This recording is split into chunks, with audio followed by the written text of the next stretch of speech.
So when I was about 8 years old, I moved onto a big shed on my father's property with my brothers and my dad and myself.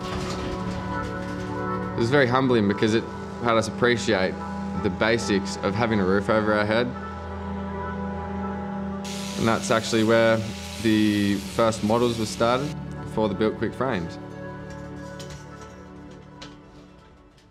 So my father, Bruce, has always been a crazy inventor. He's always had crazy ideas, but he did not have the ability himself to turn it into a business.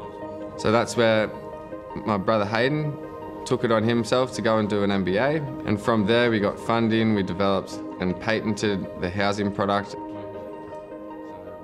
These days my dad and brothers and myself are all running businesses together, developing construction products and systems for bridges and housing. The whole philosophy behind all of our business's products is to support regional installation, regional jobs. In Northern Territory, the current delivery method for housing is through tenders. There isn't much consultation in community, on country, with the tenants that are going to be living in the houses or the elders of those communities. And it was only after we'd started to actually develop our stakeholder network and relationships with local Aboriginal corporations and cultural consultants up in the top end that we started to really understand the needs and refine the product to suit those needs. If our product was to be delivered into these remote communities, the whole business that delivered that needed to be community-led. We also had to look at the supply chain in detail to understand how we could engage with local businesses to support local employment.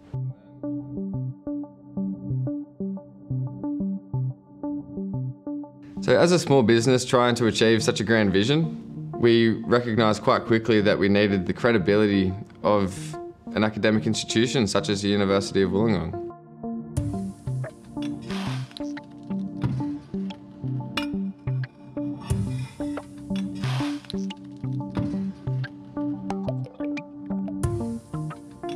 So when Hayden and I first met Tillman, the moment we met him, he took the challenge on for himself.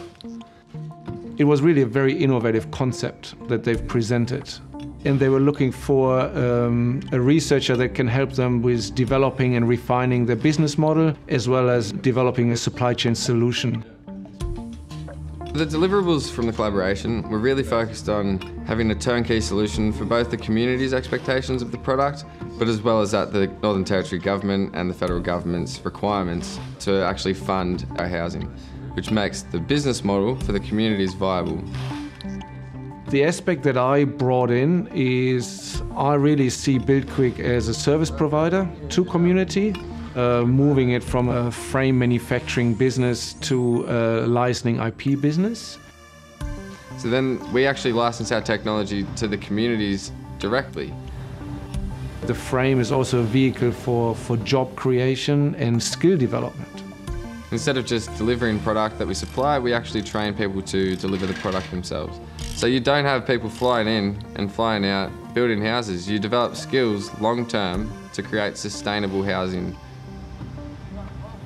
When we are designing a supply chain, we are actually designing a system.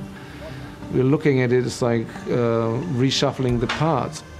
Rather than just being a product which was shipped out that used simple walls, we don't provide walls because regionally available materials can be used as your wall.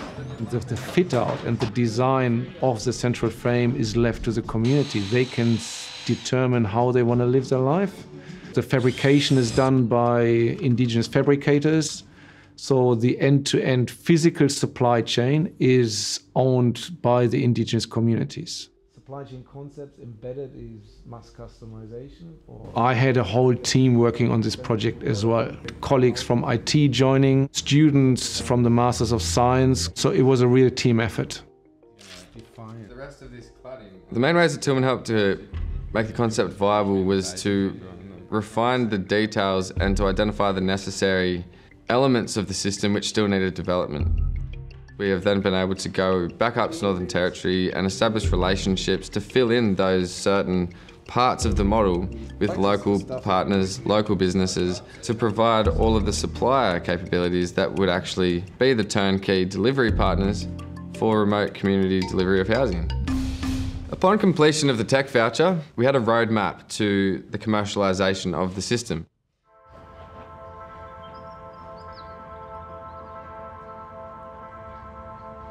fairly soon after we've completed the initial phase, it got really silent. And then the tragic news hit us that Hayden passed away unexpectedly due to a heart condition in Sydney.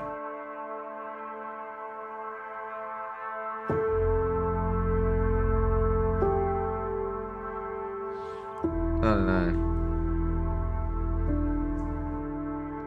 The last time I saw Hayden was actually in this building, where we were having a meeting to sort of evolve the database project. It's really hard to talk about, eh? Like, how can you focus when your life just changed forever? So it's been quite hard getting back on the horse, per se.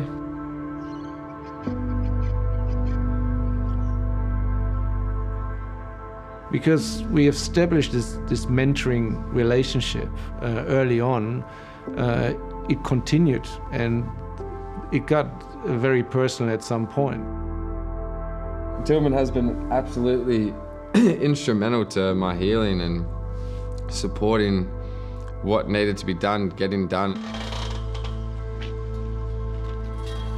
We found ourselves having the network that we were trying to support up north and around here locally turn around and support us. He realized himself that what we've been working on is larger than himself. When you've worked with someone to create a dream that they won't see, that's what hurts the most. I won't rest until that dream is a reality.